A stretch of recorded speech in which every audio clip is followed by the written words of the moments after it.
On Left and Right Accelerationism. By Meta Nomad.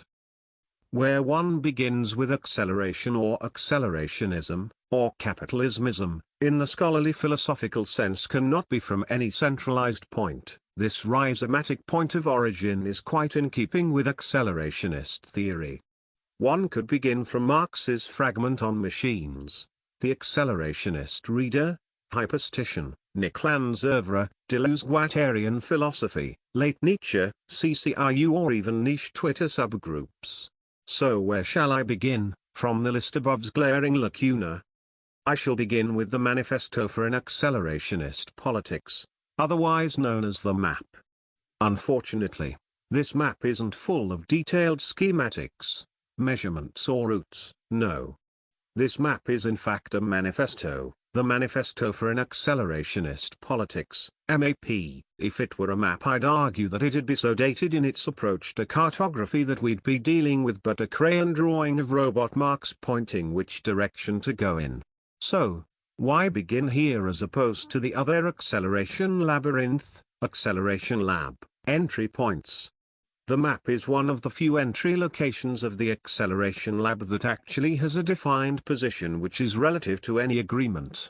Thus far, the map acceleration lab doorway is the only agreed upon entry point which leads to any constructive discussion as to acceleration.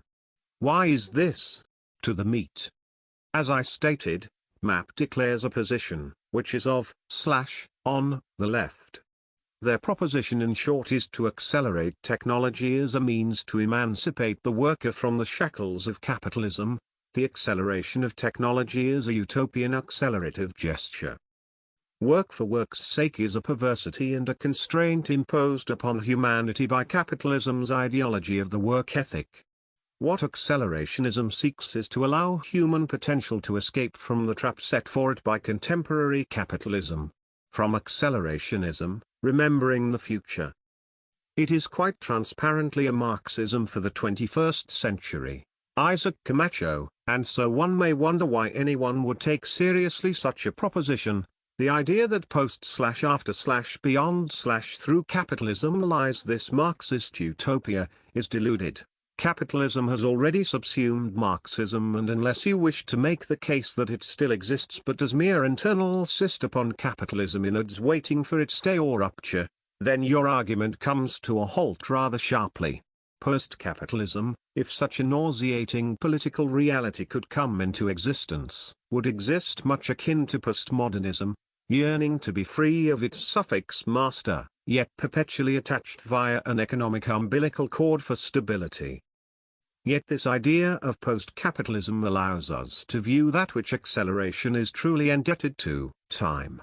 Post-capitalism could only come into existence via the ability of future construction, via the ability to construct the future. The future needs to be constructed. Map. The notion that the future is less ontologically settled than the past is less transcendentally unsustainable position. It's a metaphysics of time in a strict critical sense, and it's convenient for political orientation, but it's a philosophically unsustainable commitment. Nick Land. This idea of construction is ontologically and temporally muddled, albeit wrong. Map's notion of construction implies both a retainment of agency, not surprising from a Marxist perspective, yet it also implies that history presents a choice, and that history is on a divergent wave as opposed to a convergent wave. The ripples move in reverse, back towards the event, the singularity. Capitalism drags and draws the past and the now from its place in the future.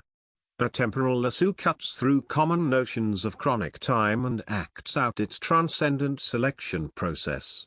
Acceleration is the struggle to keep up with the demands of the future. If one is in doubt of this strange, outside, diagonal temporal process, they may only look upon the influx of subcultures and movements indebted to a non-linear, anti-chronic or atypical theorizations of times, cyberpunk, cybergoth, neo-reaction, archifuture, retro-progressivism etc. imminent examples of disorder within the supposedly, currently, ordered security system. The prediction market was reliant on an incorrect form of time, and as such, we got a lot wrong. If one returns to the idea of time as a convergent wave, they find that of course prediction markets would be wrong. Their predictions were blind darts thrown against the pull of the future. Back to our entry point. Why did we enter at left acceleration? Because, as is often the case, it is the left who imply, if not create the first point of reference upon the spectrum. So with an entry at L, left we now, apparently, have a political left, a directional left, and a positional left. From the trajectory of the map one can now, with rough certainty, say their hand is to the left wall of the acceleration lab. So with the existence of a left comes the implication and almost forced, unwarranted, creation of a right. For you cannot have left without the existence of a right, wherever it may lay, and whatever it may be. Right acceleration is an inevitable semiotic effect from the coinage of left acceleration. Can you hear that clicking, hissing and screeching in the distance? It's the noise of 100 shitposters frothing at the mouth at the prospect of right acceleration articulation. Right acceleration, that grand phantasm of accelerationist thought. It is easiest to begin from comparison. In the traditional sense, the political spectrum is on its left liberalism and communism, and on its right conservatism and fascism.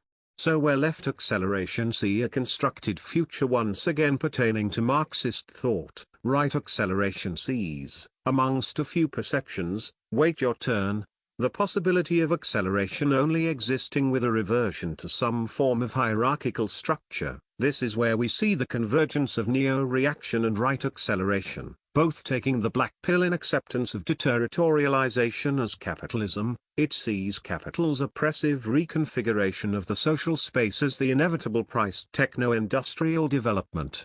So, more recently both ends of the spectrum have altered in mirrored ways, as they would. We have seen the left become increasingly more egalitarian, more inclusive and more tolerant, to the point of ignorance, frustration and delusion. What the left wishes to tuck neatly under the rug and act as if it will simply disappear once. If technological emancipation is achieved, the right wishes to bring to the fore and accept as a means to prove and foster the idea that either we need a reversion, or more recently it's too fucking late. Right acceleration. An increasing proportion of the industrial surplus is being absorbed by the task of masking biosocial deterioration.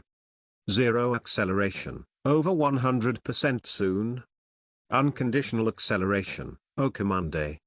Left acceleration, look, a squirrel. Dash a Nickland, outsideness.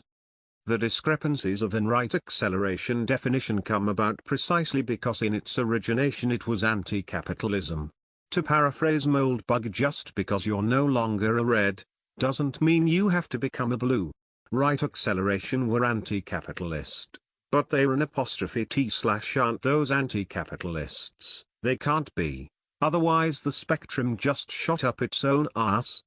Right acceleration's form of anti-capitalism begins from the idea that, for right acceleration, capitalism and acceleration are synonymous, and thus, they are not anti-capitalism in the strict, empirical, political sense, no. They are anti-capitalism in the sense of understanding that capitalism's industrial surplus is being absorbed by the task of masking biosocial deterioration, and as such this isn't a convergent wave leading anywhere pleasant. But then again, whoever said the singularity was going to be pleasant? If one is to refer to the root of Deleuze and Guattari's now semi-famous accelerationist passage, one can find articulation. The root of the accelerationist ritual, accelerate the process. Anti-Oedipus, is of course to be found is the latter fragmented jottings of Nietzsche's Nachlass, the will to power. The leveling of the European man is the great process which cannot be obstructed, it should even be accelerated. What does this quote reveal to us of both left acceleration and right acceleration?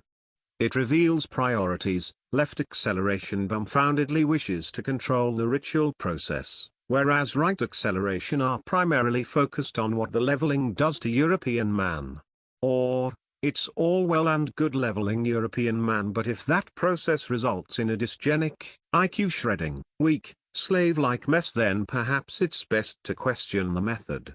I would add here for those interested that neo-reaction focuses more on European man that leveling or its effects.